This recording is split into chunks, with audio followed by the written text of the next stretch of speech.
Well, I think what most people don't know about me is I was born in a really lower middle class family, and born in Texas. My dad was in the Air Force, and so I lived in 5 states by the time I was 6 and have very little memory of it.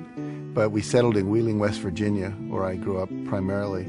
And my father was somewhat abusive, and so my mother divorced him. And I got a stepfather who really raised me from the time I was about 6 until graduate high school. And I was a typical middle class, by then, suburban kid in West Virginia, except for the fact that my mother was an alcoholic and my father was a workaholic and sometimes drank as well. So it created a lot of compassion and empathy for me, because I'm very what's called hypervigilant. I notice every little thing because I had to survive in those families. And also, I think I have a huge sensitivity to pain, and that was really how I got started. The Chicken Soup for the Soul books, which really catapulted my career, those came about when one of my students, some lecture I was giving, said, "You know that story about the puppy you just told?" And I said, "Yeah." She said, "Is that in the book anywhere?" I said, "No." And she said, "Well, it needs to be." And I said, "Why is that?" She said, "My daughter needs to read that story." "Well, just tell her the story." "I can't remember. I need to see it in the book." When you're a kid, you have an impulse to act, you act. You want to touch the cat, you want to throw the cat out the window. You want to stick your hand into the VCR and put peanut butter in there, you do. The problem is, as we're growing up, we get conditioned by our parents and our caretakers and our siblings and our teachers and coaches and nuns and all these different people that come into our life. Don't do that. Stop. That's bad. You know, we get slapped and told we're not okay. And so after a while, when we go to do something, we're looking, is it okay if I do this, you know? Instead of just doing it. All my sons and my stepson and my stepdaughter have been great risk takers. They're all artists. One's a drummer, one's a hip-hop singer.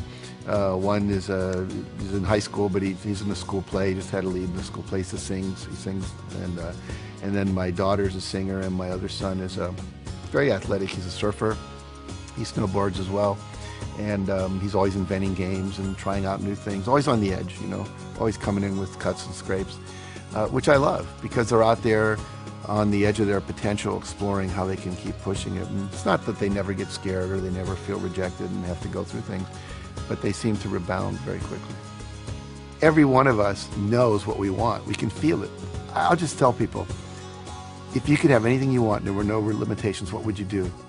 And everyone has an answer. Little kids, big adults. And that's their core essence. And if we all just fully do that which we're passionate about and understand the principles for how to bring that into being, then I believe the world will work perfectly. And that's why I do what I do.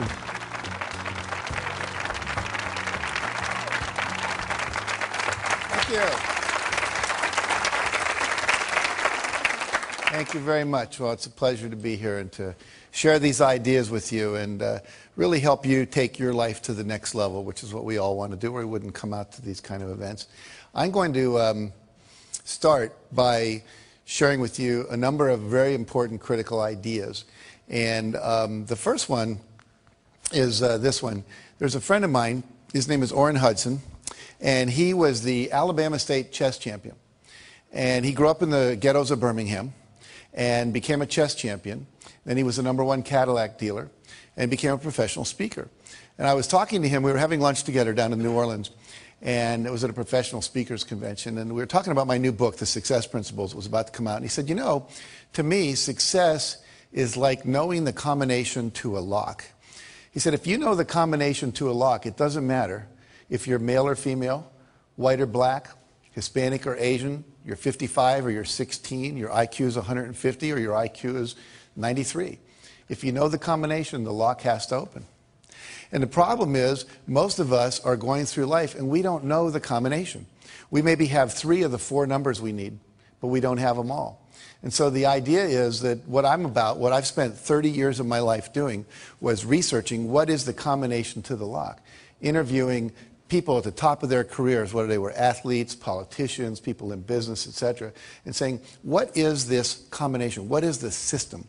And if you know a system always produces a predictable result. You know, if you use my Aunt Betty's apple pie recipe, it always comes out really good if you do what it says, because it's a system that's proven. And so I want to share with you the basics of a system that works. No matter what you're starting out at, wherever you are, it will work for you. And you may remember oilman J. Paul Getty. He was at one time the richest guy in the United States. And he said there are 3 secrets to success. It's very simple. He said, you have to get up early, you have to work hard, and he said, find oil. It's that simple, okay? Now, obviously, it's not that simple. If it were, we'd all just go do that. And so I wrote this book called The Success Principles, and in it there are 64 principles of success. 64. Now, that's a lot. A lot of people go, you know, that's like too much to learn. So what I've done for you today, we're going to cover about 8, 9 of those principles, the core essence, the necessary building blocks that if you do them, they'll take you to the next level. Now, the promise I always make people is threefold. If you do this work and you apply it to your life, and the key is apply it, not just listen to it, but put it into practice. Number 1, you can double your income. And number 2, you can double your time off. And you can create more balance in between your work life and your family life and have a lot more fun. And you can do that in 3 years or less. Now, how many people here, if you could double your income and double your time off in 3 years or less, would be interested in learning how to do that? Okay, good response. We're talking to the right crowd. So basically, how do we do that? And I first of all want to tell you that it is possible, because a lot of times people go, well, how do I know I can really trust you? Well, I've done it in my own life, and I've taught hundreds of thousands of people to do this around the world. Just a couple of quick little stories here. We work with a company called Remax of Indiana. It's a real estate company. And we taught them these principles. And in the first year, 65% of the people doubled their income. By the end of the second year, over 85% of the people had doubled their income. And the company had doubled its total revenues. And went on, many people tripled and quadrupled their income in 2 years or less, okay? In my own life, here's one of my students, Scott Schilling. He said, I took your training and I learned these principles. And literally, he said, I made 22% of my 365-day salary in just 2 days after working with you. Now think about that. That's 1/5 of his yearly income in 2 years. I mean, 2 days rather. Look at my own life. I have a Guinness Book of World Records. I had 7 books appearing on the New York Times bestseller list on the same day. Stephen King was the only guy that had 6 before that, and he had done that book, The Green Mile, and it came out in 6 chapters. No one's ever done that since. Here's a check written to me for $1,130,328.35. It's the first check our publisher had ever written for $1 million. He actually put a smiley face in his signature, if you can look real. He was so happy to have to write that kind of check. And that represented 3 months of book royalties for the first Chicken Soup for the Soul books. And that year, Mark and I both made $6 million, my co-author, and I split a $12 million royalty on that. Now, I share that with you not to impress you about me, but to impress upon you if little Jack Campfield, who grew up in Wheeling, West Virginia, and who graduated from the half of the class that made the top half possible, can do this, then literally anybody can do it. It's not about brain power. It's about knowing the principles. Gravity always works. If I drop this, it always falls. It's never floated. Never had that happen in my life. And so if you know the principles, you can use them. Like we can make water flow downhill. All the drainage systems in your house take advantage of that. Gravity works. So what are the principles, again, that work for us? Now, Jim Rohn says you can't hire other people to do your push-ups for you. I love that quote. I can't hire, what's your name? I can't hire Robin to go to the gym and work out for me and have my muscles get more toned. I can't hire you to meditate for me and I'm going to get a higher consciousness. I can't hire you to do my planning for me at night so my day is more organized the next day. All the things I'm going to teach you are things that you have to do. There are things that no one else can do for you. There are things. You can delegate certain things in your life, but not your health care, not your meditation, not your exercise, not these principles and strategies that we're going to be learning here today. So the first principle, building on that, says you must take 100% responsibility for your life and your results. And what that means is you have to give up all blaming, all complaining, all excuse making, all looking out at the world and saying, well, if the world were different, then I would be better off. Right now, we're all upset about the Chinese and the Indians are using more oil, which is sending the oil prices up, and we wish that wasn't happening. Some of you may love the president we have, some of you may not. We go through all these things where we say, if it wasn't for that, if it wasn't for the war, if it wasn't for him, if it wasn't for her, if it wasn't for the economy, then my life would be working perfectly. But there's a little formula I learned that's very, very powerful, and it really is the basis of everything I teach. It says E plus R equals O. And what that stands for are the events in your life. You have a response to them, and that creates outcomes. And everything in your life that you experience, whether you love it or you complain about it, is an outcome of how you've responded to earlier events. For example, if I put $200 in front of you and you go out and party with it, a month later your net worth hasn't increased. But if I put that $200 in front of you, that's the event, your response is you invested, and then a year later maybe it went up to $250. So now your net worth went up. Same event, different responses. What's your name? Valerie. Let's say I say to Valerie, of all the people I've ever met, Valerie, you have to be the biggest idiot I've ever met in my life. Now, how many people think that would raise her self-esteem? No hands go. How many people think that make her self-esteem go down a little bit? Yeah. See, everyone that just raised your hand was not listening to the lecture called E plus R equals O. It's not what Jack says to Valerie. It's what Valerie says to Valerie when Jack stops talking. She might have said, oh my God, the man's only known me a few minutes. How'd he figure it out so fast? Right? Her self-esteem would go down. Or she might say, Canfield's only known me for a few minutes. He can't really know what I'm like. I'm sitting in the front row. People that sit in the front row are really willing to participate. I've got a good ego structure. You see me smiling at my jokes. Besides, I'm one of the more attractive women in the room. Probably can't keep his eyes off me anyway. Now, if he said that, which way would her self-esteem go? It would go up, see? So if she says that. So basically, it's not what people say to you. It's not what they do to you. The world's just out there worlding. It's not personal. And if you want a different outcome, because E plus R equals O is like 2 plus 2 equals 4, and if you're not happy with 4, you've got to change your response. The word responsibility means you have the ability to change your response to something other than what you're currently doing.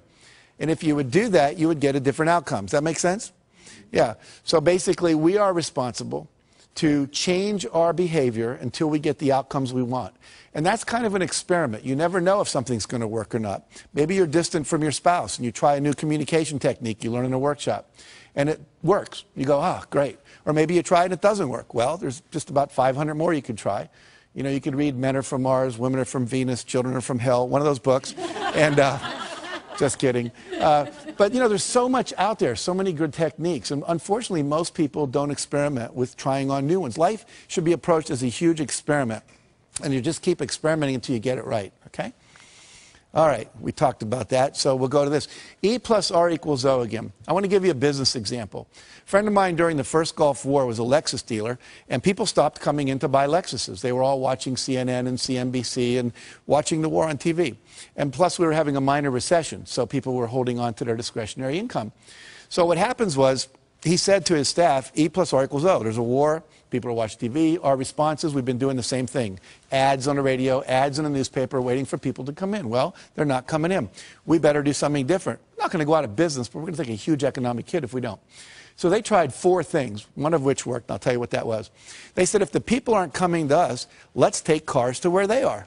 Okay? So they would go out with 5 or 6 Lexuses, and they'd go to a party. What's your name, sir? Tom. They go up and say, Tom, what do you do for a living? I'm an investment banker. You're an investment banker. How's the investment banking business doing these days? Great. Doing great. What's he eventually going to ask me? What do I do? And I'm going to say, I'm a Lexus dealer. And then I would say, have you ever driven a Lexus? Yes. Yes. Did you like it? Loved it. Loved it. You know, we have a new LS400 outside, never been ridden by anyone. It's got the new Nakamichi sound system, quadraphonic sound. It's got the tilt-back mirrors. It's got the new seats that have the air that comes out that can keep you warm or keep you hot, depending on what you need. Would you like to take a little spin with me, see what it's like? Great. So we go and we take a little spin in the Lexus. Now, you come back in. Let me ask you a question. How many of you have ever test-driven a new luxury car and then got back in your old car? You know that feeling? You were really satisfied until then. Well, they ended up selling over 60% of the people they did that with a new car within 2 weeks. Because they didn't wait. They tried something different. And if you keep experimenting like that, you'll find the R that works, but you have to be willing to take a risk. And the reason most of us don't do that is we don't want to feel uncomfortable, because all new things require discomfort. I'd like you all to do this with me real quick. Fold your hands like this, and you can do this watching at home, in your hotel room, wherever you might be if you're watching this on a TV set. And notice which thumb is on top, your right or your left. And whatever that is, I'm going to ask you to unfold all your fingers and have the other thumb show up on top. Okay? Don't just move a thumb, but all the fingers are moving. Now, how does that feel? Uncomfortable, awkward, strange, yucky, wrong, not me, right? Now, what does your body want to do? Go back. Wants to go back, so let it go back. How's that feel? Most of you said better. Tom over here went, oh, like, I'm me again, right?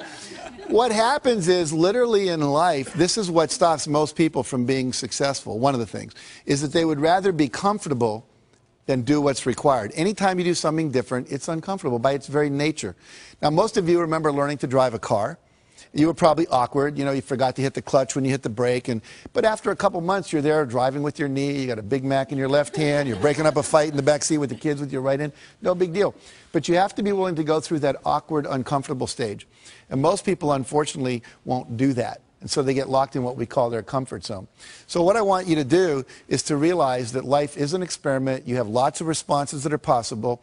And I'm going to teach you some of those, new ones perhaps, that you can apply to your success. So there's three kinds of responses. Number one is your behavior, what you do and say out loud.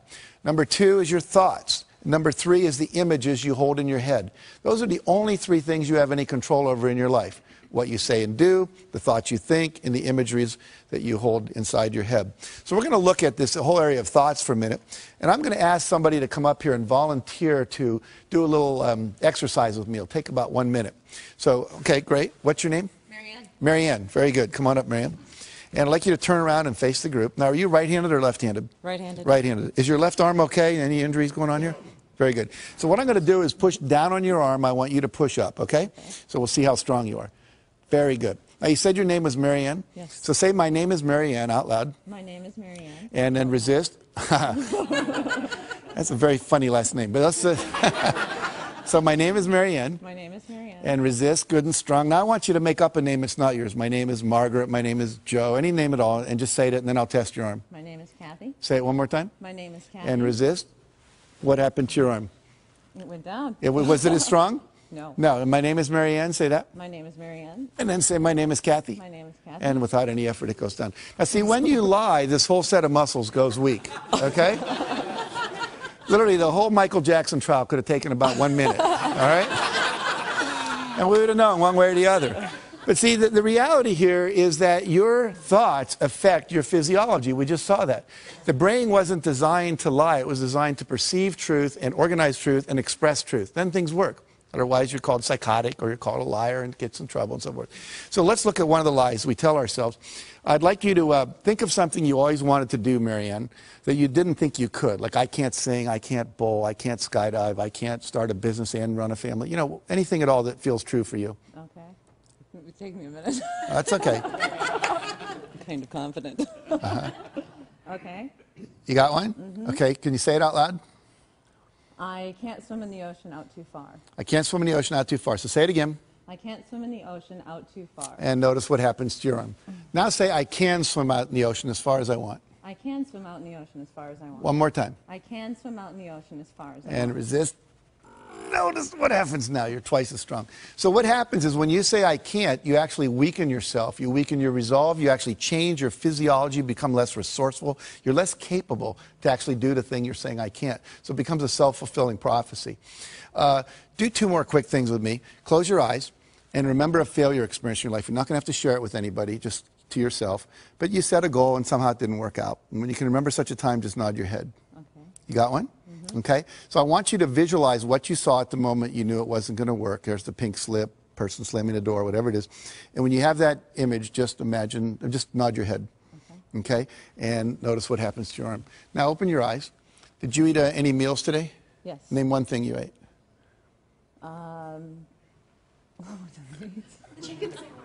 Chicken sandwich. Chicken sandwich. Okay, good. You brought your agent with you? Okay. A friend. Yes. All right. So now close your eyes and remember a time when you had a success experience. You set a goal and you achieved it and you were really proud of yourself. You remember such a time? Mm-hmm. And vision what you saw then. Make a real clear picture in your head of what you saw when you knew it was a success. Okay. And resist. No, it's really good and strong. I want you to do one last thing with me, and then we'll talk about what all this means. I want you all to look up at her, look at Marianne, and I want you to think a negative judgmental thought about her. Just make one up. I don't like you, you're an idiot, whatever. Okay? And give her that look parents give their kids when they're disappointed in them. And I want you to resist with all your strength. And notice what happens to your arm. Can't do it. Now smile at her and send a positive thought. Wow, she volunteered in front of all these people to go up there with Jack. And resist. Can you feel the difference? Yes.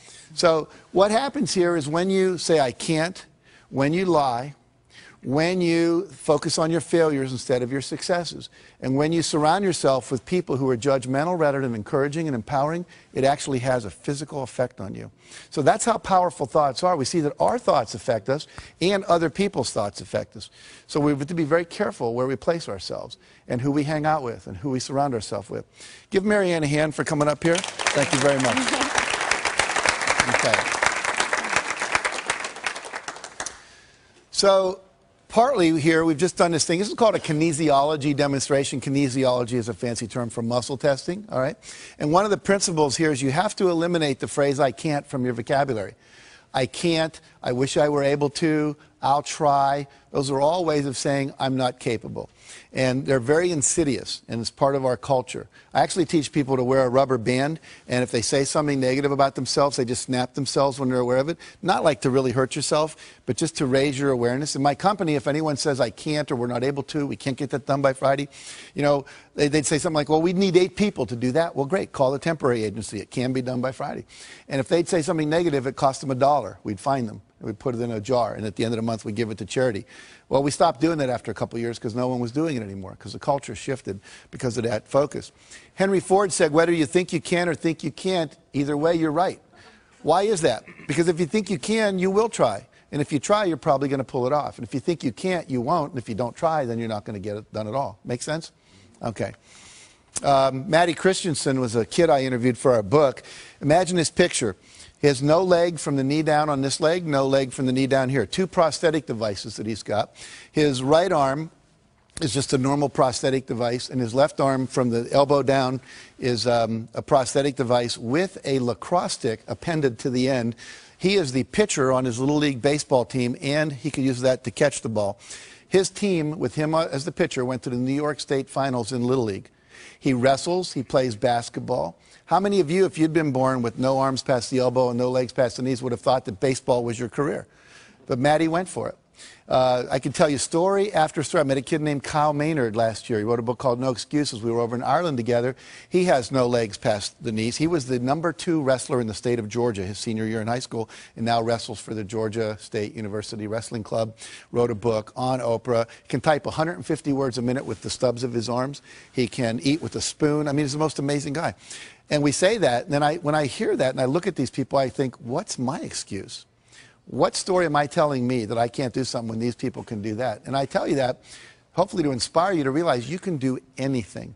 There's nothing you can't do. And all those people that are out there that are doing anything that you go, wow, that's great, is just a model for you that says this is possible. And if they can do it, I can do it. He said to me when I was interviewing him, he said, you have to give up all of your excuses. He said, you have to become solution-oriented. You have to move in such a way that you're always solving a problem. He said it was just a problem to be solved because he was so passionate about what it is that he wanted to do. Some of you have seen Tony Robbins on television, and he tells a wonderful story that we put in our first Chicken Soup for the Soul book of being in New York. He sent his staff out. He said, I want you to go find a van because I want to take some food, put it in some baskets, about 30 baskets of food, and we'll go give it to the homeless people up in Harlem. So they went out to rent a van. He came back a couple hours later from some radio interviews. There was no van. He said, where's the van? He said, Tony, there are no vans for rent in New York. They're all being used. It was Thanksgiving weekend. They'd all been rented up. He says, well, why didn't you just go get one from someone else? I said, Tony, people own them. They're using them. He says, come on. And they went out on the street, and the first van that came by, Tony jumped out in front of it like this and started going like that. Now, Tony must be, I don't know, 7 foot, 8, 10, whatever. He's big. And he said, I learned something about New Yorkers that day. He says, they don't stop. They speed up. So he said that strategy wasn't working. E plus R equals O. We need a different response. So they went to where the cars had to stop, called a traffic light. And then he'd knock on the window and they'd roll it down and he'd say, hi, I'm Tony Robbins. You may know me from TV. But even if you don't, what we're trying to do is rent a van and, find a van. We're glad to pay you to rent it. And we'd like to just get some food and drive it up to Harlem and give it to some homeless people.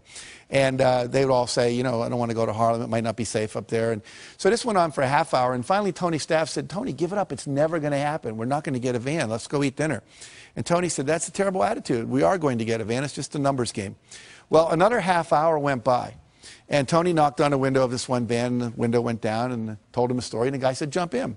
And as he jumped in, the driver reached over and picked the hat up off the seat that Tony was about to sit in, the passenger seat, put it on his head. It said Salvation Army. Turns out the guy was the head of the Salvation Army, Captain John Runyon, for all of New York City. And they went and they bought the food, and he said, look, there's a worse place even than Harlem. It's called the South Bronx. Let's go there.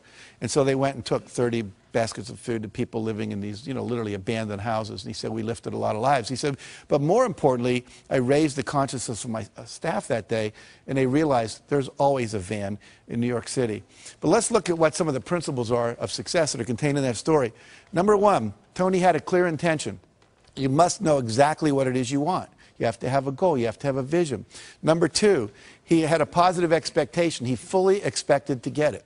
Pete Rose, the great baseball player, said, he was interviewed once, he said, when you go up to bat, how often do you expect to get a hit? He said, every time. He said, if I'm not expecting to get a hit, I shouldn't be standing there. And you don't always hit it, but you want to come from that expectation level. He never gave up because he fully expected the result was going to happen. It was just a matter of time. Number three, he took action. Because a lot of times you have great ideas. I was just here today, a guy was talking about, we were talking about horseback riding, and he said, they'd be neat if they made those gel things they put in the feet to put on the saddle of horses, because your butt gets sore when you ride a horse. And I said, that's a great idea. And he just passed it off. I said, no, you ought to do something about that. How many times have you had a great idea, didn't do anything about it, and then a year later someone did something about it, made a lot of money, got the promotion, etc. So when you have the idea, the inspiration to act, it's time. Act. And you don't have to know it perfectly. You can drive from here to California, wherever you might be, assuming you're not in Hawaii, by going west. And what happens is that you don't have to see the whole route. You only need to see 200 yards ahead of you. At night, you can drive just with your headlights, and the headlights keep moving with you. And your goal in life is to get in the game. You don't have to see the whole blueprint. You just have to see the next steps, the next steps, the next steps. And if you keep taking the next steps, eventually you get to where you want to go. Does that make sense? And then he persevered. He never gave up. Some people give up too soon. We were rejected by 144 publishers when we did Chicken Soup for the Soul. Most people don't know that. What if we'd have stopped after 100? Said, well, this isn't going to happen. I wouldn't be standing here talking to you today. We just kept on going until we got the result. It took us a year and a half to sell that book, but we sold it. Now, the last thing is called law of attraction. We believe that when you are vibrating at the level of 100% expectancy that you're going to get something, it's already a done deal. Piece of cake, no big deal. We're going to win this thing. We're going to get that contract. I'm going to make this thing happen. Then what happens is the universe literally responds. And we're going to talk about this a little more later. Now, who is the most perfect guy to come in a van for Tony? Could anyone be more perfect than the head of the Salvation Army who knew all the places in New York and was committed to doing this? Well, they had to wait for an hour because he wasn't there yet. See? So sometimes when you're doing this, you're putting on it the vision of this should happen by this date. It's okay to set goals like that, but sometimes it takes a week longer, a year longer, whatever. But law of attraction says if you'll just hold the expectancy, like attracts like. If you say, I want to be a millionaire, but I don't know anyone that would ever teach me how to do that, or I want to buy a car, but I don't have any money, then what you're doing is saying, it's like calling up Domino's Pizza and saying, send me a pizza, then calling them up a minute later and saying, never mind. It's like, you've got to create the space mentally to hold this vision that you've got. And that requires expectation and then knowing that the perfect thing is on its way, just as it was in that situation for Tony. In the Success Principles, I write about a woman named Catherine Lonigan. Catherine Lonigan went off to college. She wanted to be a writer, and she took her first writing class, and she got an F. And she went to see the teacher and said, why'd I get an F? He says, because you can't write. She says, well, I'm on a scholarship, here to be a writer. I came to be in the creative writing program. I was the editor of my yearbook, editor of my school newspaper. I wrote a play that was performed in high school. They told me I was gifted. I said, well, you're not. And he said, if you stay in my class, you're going to flunk it. And if you flunk my class, you'll lose your scholarship. And she said, well, what do I do? He said, I'll make a deal with you. If you promise never to write again, just, history papers and stuff, but you're not going to try to be a writer, I'll give you a passing grade. You'll keep your scholarship, change your major.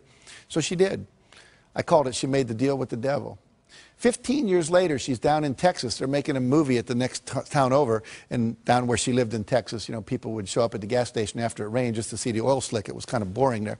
So she said, wow, they're making a movie, let's go. So everyone drives over, and everyone's talking to the movie stars. She's talking to the writers, saying, what's going on, what's happening? And why are you interested in us? Why not the movie stars? Well, I always wanted to be a writer. And the guy said, BS, if you wanted to be a writer, you would have written. She said, I was told on good authority I couldn't write. He was a Harvard professor visiting our campus that year. He said, that's BS. He said, what I want you to do is go write something, send it to me. I'll tell you if you can write. I do it for a living, I know. So she goes and writes a book, sends it in to him. He sends it to an agent in New York, and they publish it. Her next book was called Romancing the Stone. The book after that, Jewel of the Nile. Both made into movies with Michael Douglas and Catherine Turner. So what's the deal here? 14, 15 years of her talent wasted because she bought someone else's evaluation of her. My friend Terry Cole Whitaker says, she wrote a book called What You Think of Me Is None of My Business. You know? Do not let other people's evaluations of you control you, okay? It's just an E. Your response is, thank you very much. You keep pursuing your passionate dream, okay? Now, another principle is you've got to drop out of the Ain't It Awful Club. What does that mean? It means you have to surround yourself with positive people. We saw when Marianne's arm went down up here when you all did negative thoughts about her. And how many of you, think about this, where do you spend your time? Is it with positive people or is it with negative people? You have to be very careful about where you put yourself. Jim Rohn said, again, you're the average of the 5 people you spend the most time with. Who do you spend the most time with? They're a mirror back to you at what level your life is actualizing at. If your friends are victims and their lives aren't working and their marriages don't work and they're not making money, that's a reflection back. If you're working out with people and hanging out with people that are at a higher level, then that's a reflection back. And what I teach people is always try to get with the people that are the next level up. You're making $50,000 a year, you want to make $100,000, find some people making $100,000 and spend some time with them, however you have to do that. You know, if you want to be more spiritual, go to some spiritual retreats where spiritual people hang out. Get in their space, learn what they do, how they think, etc. We had a story in the second helping of Chicken Soup for the Soul. Carl Coleman's driving to work when his car collides with another woman's car, and they get out, and she's crying, and he's like relieved. This is a minor fender bender. Why are you crying? She said, you don't understand. This is a brand new car, 3 days from the showroom. How am I going to explain this to my husband? He said, well, I'm really sorry about that, but we need to get your registration, your driver's license, your insurance record, so we can, you know, exchange that data so we can file our accident reports. So she goes into the glove compartment of her car, opens up the manila envelope and everything's in. And on top of that, there's a message written in handwriting by her husband. And it said, in case of accident, remember, honey, it's you I love, not the car. See, the women all go, oh. The men are thinking, yeah, right, I don't know about that. But why do we all go, oh? We all go, oh, because that's what we want in life. We want someone to love us more than anything else, especially things, vases that have been in the family for 3 generations, the white carpet, your special sweater, whatever. And when we know that we're loved unconditionally, then you feel safe. And when you feel safe, you get creative. And when you get creative, you come up with ideas that can quantum leap your success. So that's why it's so important. Number 2, success principle, that's really the core principle here, is decide what you want. You can't get from here to there unless you know where here is and there is, right? If you have a GPS system in your car, all you have to do is type in the address. It knows where you are from the satellites in the sky, and it plots a course. Your brain works the same way. The problem is, according to the research, less than 10% of Americans have written measurable goals for the year. In some cases, I've been in the companies where less than 3% of the people did. Less than 10% of high school students are ever taught how to set a measurable goal. This is a failure in our education system. You know anyone that got divorced because they didn't know the 7 exports of Brazil or the 5 causes of the Civil War? No, but they didn't know the communication skills. They didn't know how to set goals for their relationship. So many things we're not learning in our education that we now need to learn in these kind of courses. General Wesley Clark, who I interviewed, said, it doesn't take any more effort to dream a big dream than it takes to dream a small dream. So if you're going to decide what you want, go for what you want, not what you think is possible. Most people hone down their dream because they can't see how they can do it. And I'm saying to you, dream as big as you want. In fact, big dreams are exciting. Big dreams attract big people. If Martin Luther King said, I'm going over to the supermarket in Mississippi, I don't think a whole lot of people would have gone down there with him. But when he said, I want to end racism in America, that was a big dream and it inspired a lot of people to want to play at great personal sacrifice to themselves because it was big enough and worth doing. Walt Disney said, if you can dream it, you can do it. Which means that you're never given a dream that comes out of your own desire place that isn't something you have the capacity to fulfill. You may have to learn some new skills. You may have to partner up with some people. You may need to learn some, how to access some new resources along the way. But all of that is possible if you'll simply dream the big dream. Because the dream doesn't come unless the capacity to achieve it comes with it. Does that make sense? Okay, so trust your dreams. Now, there's 7 dream categories or vision categories that you need to focus on to create a balanced and fulfilling life. Success means having all of this stuff. And I want to walk you through these. Number 1 is financial. what are your goals for your money? How much money do you want to make? How much net worth do you want to achieve? How much money do you want to have when you retire? If you own a business, you have cash flow goals, you have money in reserve goals, you have profit goals, etc. And so we need to have goals clearly set in that arena. Number 2, business and career. What's my ideal vision for my business or my career or my job? You know, I was a high school teacher, and at a certain point I realized I wanted to teach teachers because I just thought I could impact more people. Then I became a teacher trainer. I trained people how to train teachers. And now I'm teaching, you know, on television around the world. So it kept growing. The goal changed, but it was always like, you know, what is it that I want to be doing with my life in relation to my business and career? Number 3, fun time and recreation goals. One year our fun time goals, my wife and I, was learn salsa dancing. This past 2 years I've been learning to play the piano. My goal is to play Jesu Joy of Man's Desiring as well as Bach could have played it when he wrote it. I'm not there yet, but I'm working on it. And so, you know, one year was to go to the Eiffel Tower. We took our kids and we walked up as far as they let you walk, which is about 2/3 of the way up there. Number 4, health and fitness goals. These are things like weight you want to achieve, cholesterol levels. Maybe you want to run a 10K or a marathon. There's just so many possibilities in that arena. Maybe you want to, you know, have your waist come in by a couple inches. You want to grow some hair back. I mean, there's just a number of things you can decide about in that arena of health and fitness. Number 5, relationships. What would your ideal relationships look like? One year I decided I didn't have enough male friends.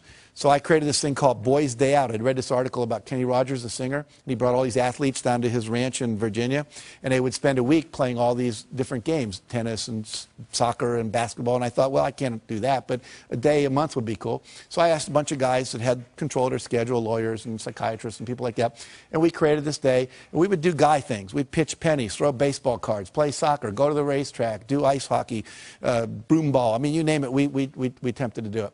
And it was really a lot of fun. And all of a sudden, I had the guy energy that I needed in my life. Instead of just complaining about not having it, I said, what's my goal? I want this many men friends, and I set out to create it. Number 6 is personal. And this is just things you want to do because you want to do them.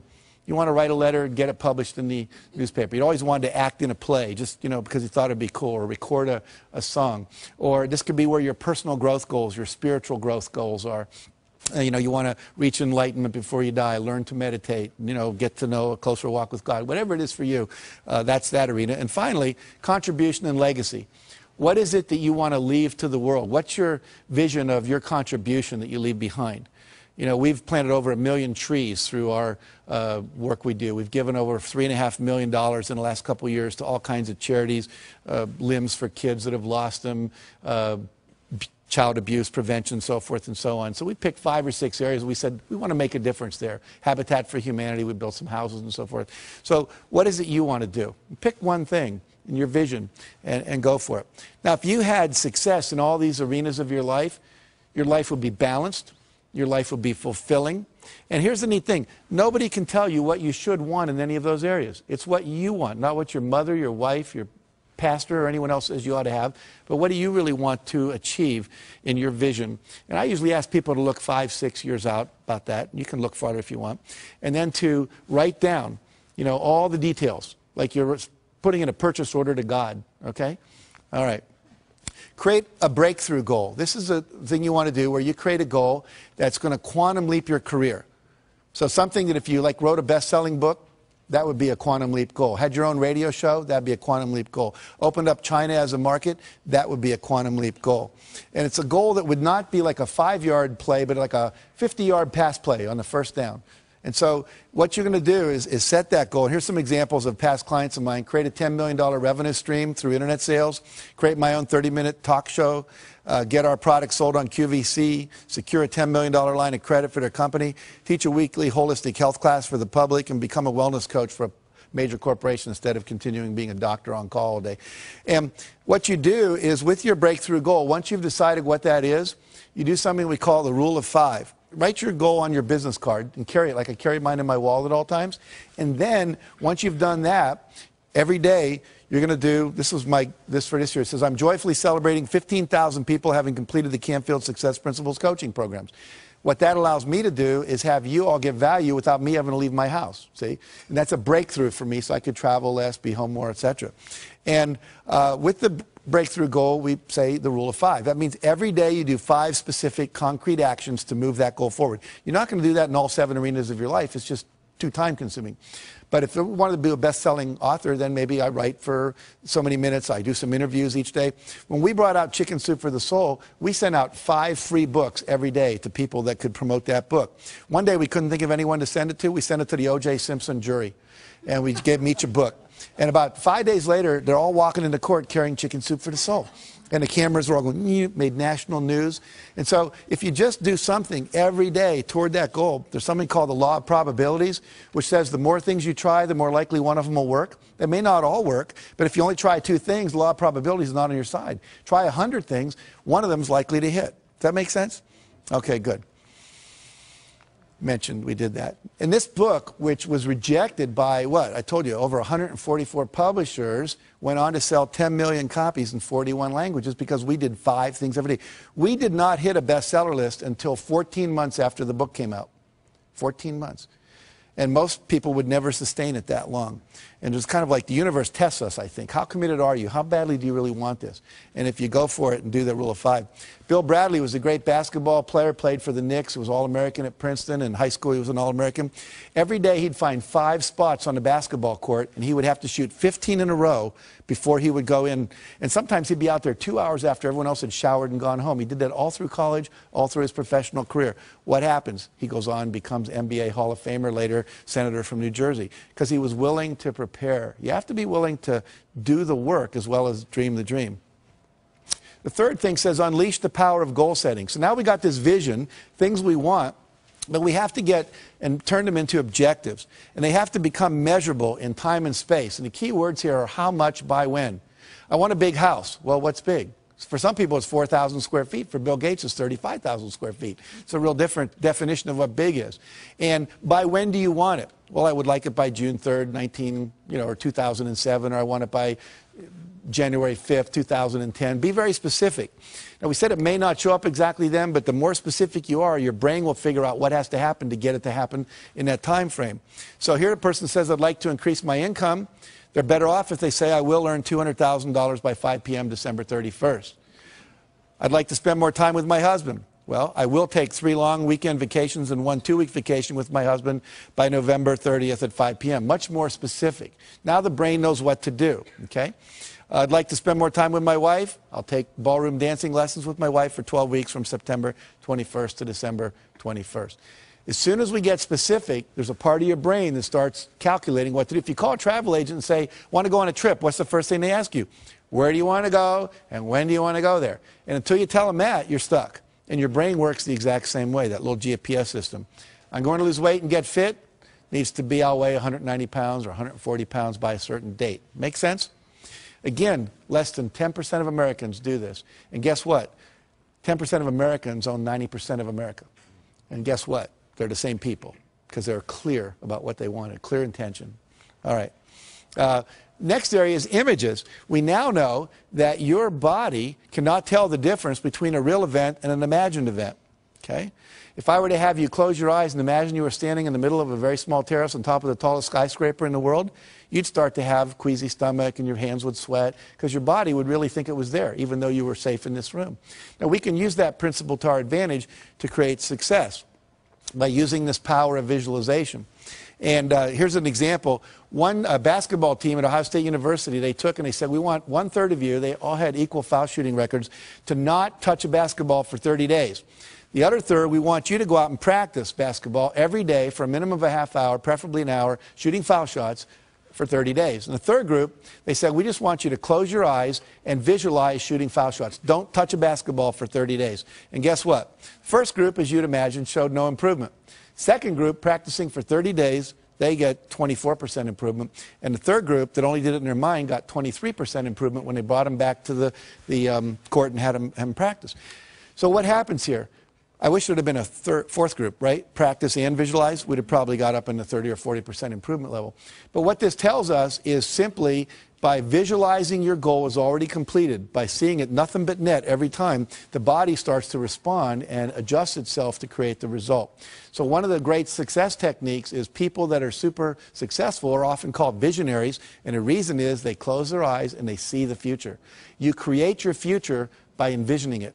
Okay? And I recommend you do that every day at least twice, once in the morning when you get up and once before you go to bed. They did a study at NASA where they took astronauts and they had them wear concave lens goggles, which meant you see the world upside down. Imagine trying to negotiate relationship with me and I'm hanging from the ceiling and my right's my left. It'd be pretty complicated. These goggles had no peripheral vision and they had to wear them 24 hours a day for 30 days. What they were expecting was to see if they'd get nauseous, become hostile, lose sleep, to see how they'd handle disorientation in outer space. What they hadn't predicted was that about 25 to 30 days into it, every one of the astronauts, their brain flipped the image right side up again. They're still getting upside down input, but they created new neural pathways.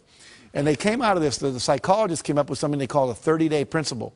And what the 30-day principle says is that if you want to change a behavior, change a habit, anything at all, you must, in fact, do it for 30 days. Uninterrupted, because they tried a subsequent experiment where they had half the astronauts take their goggles off on day 15, keep them off for one day, put them back on again. Took another 25 to 30 days before they flipped them right side up again. So we know that it's current, contiguous, everyday repetition. This is why most New Year's resolutions don't work. It's why most corporate change programs don't work. It's why most of our school programs don't work. There's not that 30-day uninterrupted. This is why basic training in the Marine Corps does work. Because they got you down there for 6 weeks and they're not letting you out of their sights and you're in a context that's held tight for that 6-week period. So if you want to visualize, your goal is already achieved, minimum of 30 days. That make sense? Okay, good. Let's see here. I'm going to skip over that real quick and get to this. Now, the reason this works, where your vision becomes real when you visualize what it is you want, is there's two things that go on in your brain. You have a vision of what you want, you have the current reality, they don't match. Okay? And what we want to do is purposely create that. It's what advertisers do. Imagine yourself in the new car. It's like the guy getting out of the Lexus we talked about earlier, getting in his old car. The vision of what's possible no longer matches the reality, and that creates a little dissonance or structural tension in the head, which we call motivation, which says, I want that. Until we had that, there was no motivation to do anything different. Any of you women ever experienced visiting a friend with a new kitchen, and then you come home to your old kitchen, and they've got all the new granite and the new appliances and everything's cool? Your kitchen was fine until then. So we want to purposely do that to your brain to motivate you. So you vision the thing you want, your goals and your vision. You hold that in your mind every day for about 10 minutes in the morning, 10 minutes at night. If you have 10 goals, you can cycle through them. I put mine on 3x5 cards, read them, and I close my eyes, see the vision as if it's already accomplished, see the car I want, the program happening in Singapore that we're doing, whatever. Then I go to the next one. I just keep cycling through the cards until I go through all of them. What happens then is you get a perceptual shift. You start to see things in your environment that were always there that can help you never saw before. You get expanded creativity. You start noticing that the things that you want, you wake up in the middle of the night, you're in a shower, you start going, oh, that's how we can do it, that's how we can do it, that's how we can do it, that's how we can do it. And unfortunately, most people aren't having those kind of breakthrough ideas because they're not holding the vision. The third thing that happens is you have increased motivation. You'll find yourself doing things just out of nowhere, boom, you get up and you do something, like volunteering. Sometimes people do. That's not like me, but you just do it because you've been holding this that creates it. Now, what happens is that then creates the action that you need to have for the result to occur. Now, I want to show you how this perception shift occurs because this is magical. There's a sentence up here, and we're all going to read this on the count of 3 out loud, if you would. 1, 2, 3. Finished files are the result of years of scientific study combined with the experience of many years. Very good. Now, I'm going to put that back up, and we're going to time 10 seconds on my clock here. I want you to count the number of times the letter F appears. How many Fs are there in that sentence, okay? And when you do this, keep it to yourself. Don't say anything out loud, all right? So here we go.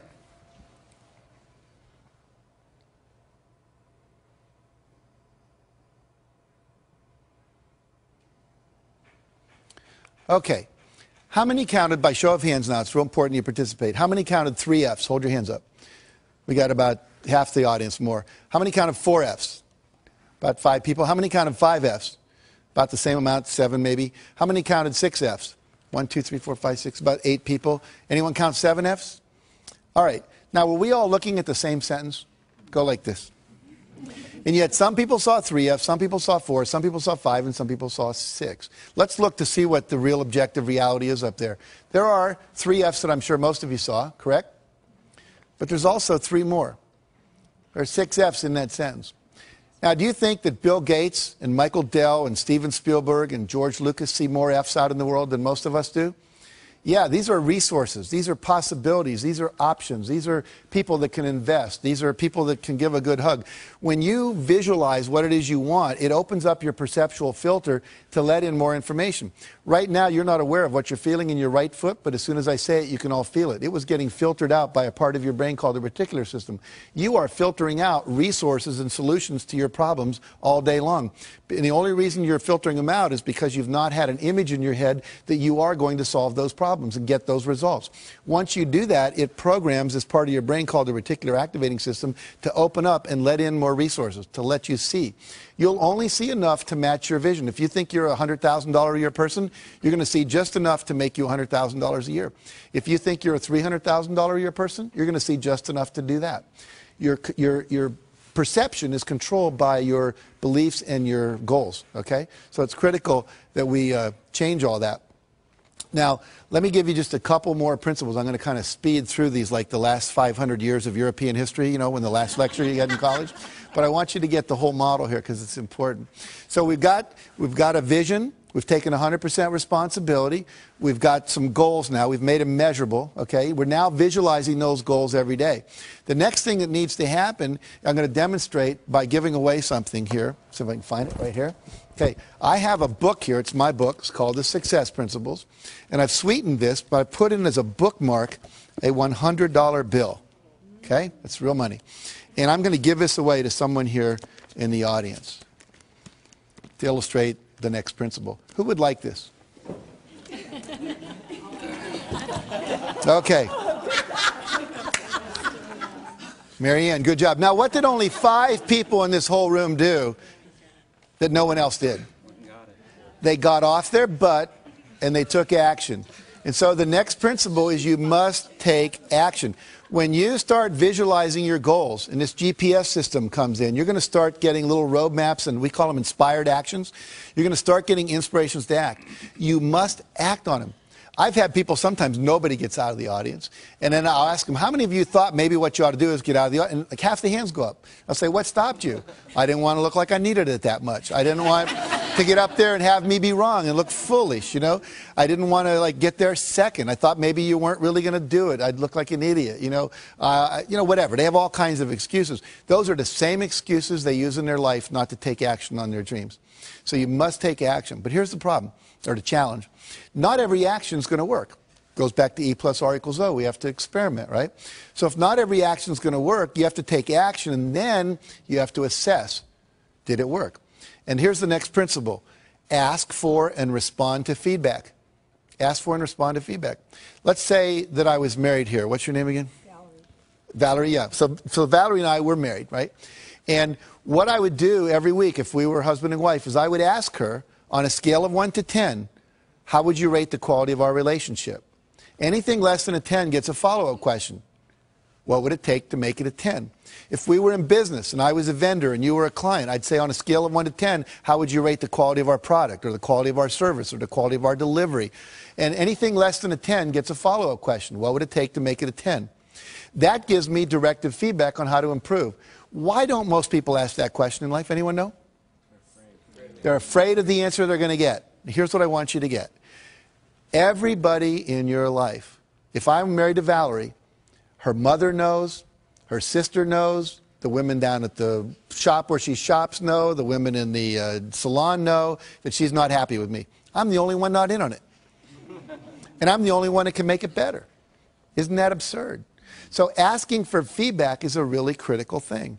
Asking is a critical principle, period. If I want more, I have to ask other people, participate, support me, be my mentor, be my coach, buy my product, whatever it is. And again, most people don't ask for what they want. And the fear there is fear of rejection. I want to talk about rejection. If I ask Valerie to have dinner with me afterwards and she says no, most people go, woo, Jack got rejected in front of all those people and on television and oh my God. But see, let's look at it. Did I have anyone to eat dinner with before I asked Valerie? No. Did I have anyone to eat dinner with after I asked Valerie? No. Did my life really get worse? No, it stayed the same.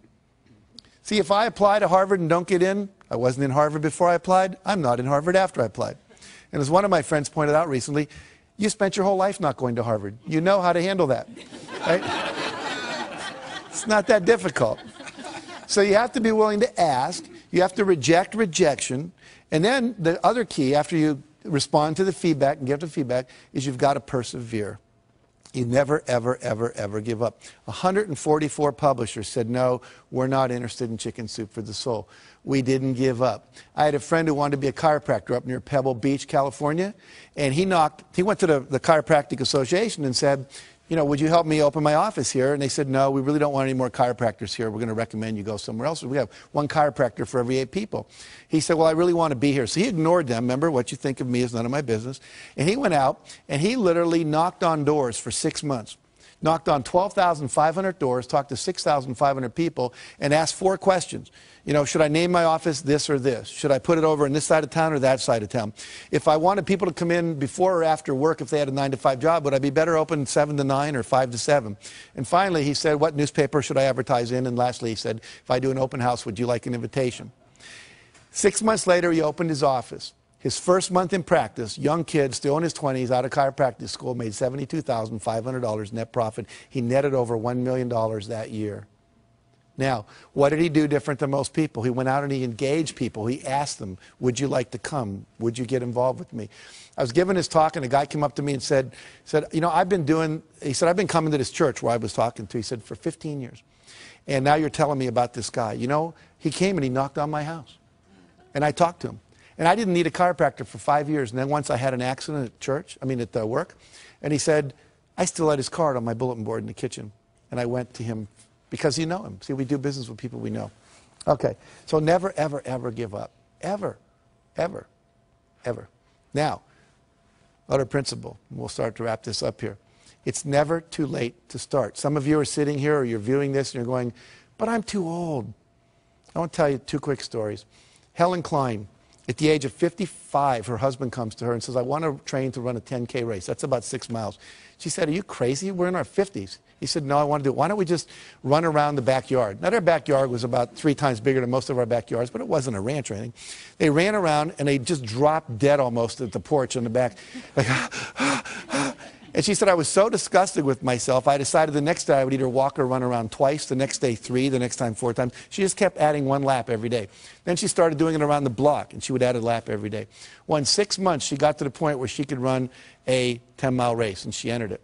Now, I met her when she was 83. She was getting an award at the same place I was in California. And she had just finished running a 100-mile marathon.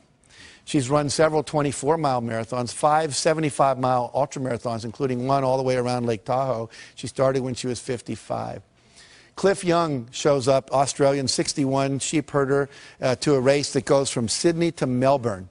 It's about 800 kilometers.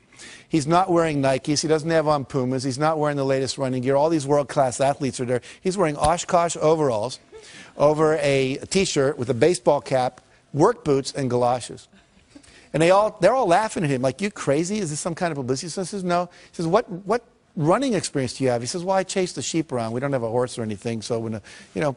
Anyway, they take off, and they're going crazy, and they're running and running and running and running, and he just kind of starts shuffling off like this. That night, all the other runners went to sleep. You're supposed to run 18 hours and sleep 6. Well, no one told Cliff that you were supposed to sleep. So he didn't know. So because he didn't know, he didn't do it. He said, I've stayed up many nights chasing my sheep around and make sure they didn't get in trouble. So he's running, and he runs right by him. And because he runs right by him, no one tells him to stop because they're all asleep. He cut 5.5 hours off the world record for that race. Okay? So here's the deal. Doesn't matter how old you are. And the other thing important in that story is the less you know about how you should be and you just go for what you want. See, most of us, we have all these beliefs that are limiting us. Find the stories that inspire you and start believing that. Believe you can. Talk to yourself in a positive way. And if you do that, you can create miracles in your life. And I'll end with this story. One of my favorite stories, a minister gets a call from his parishioner. Her name is Aunt Hattie, they call her in the church, and he's Reverend Jim. And she says, I just went to the doctor, and they called me and said that I've got terminal cancer. And they said I got 6 months to live at the max.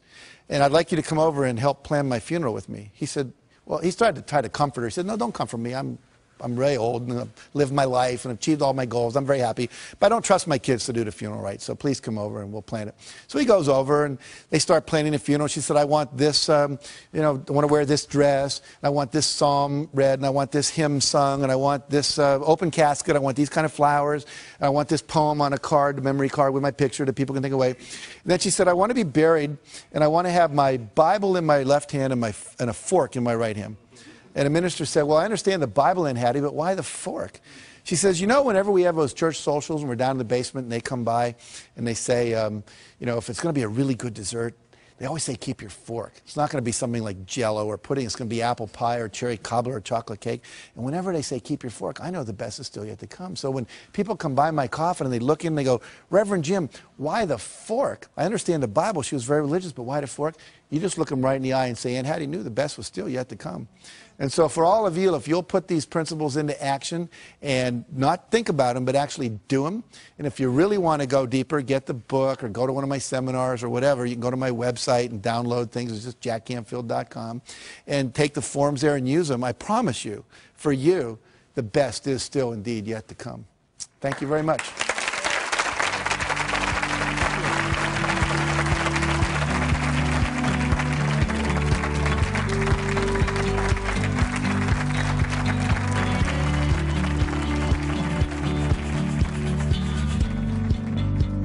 If you've got goals, you got a vision of what you want to get from where you are to where you want to be, you're going to have to take some steps, and a couple of those may be uncomfortable.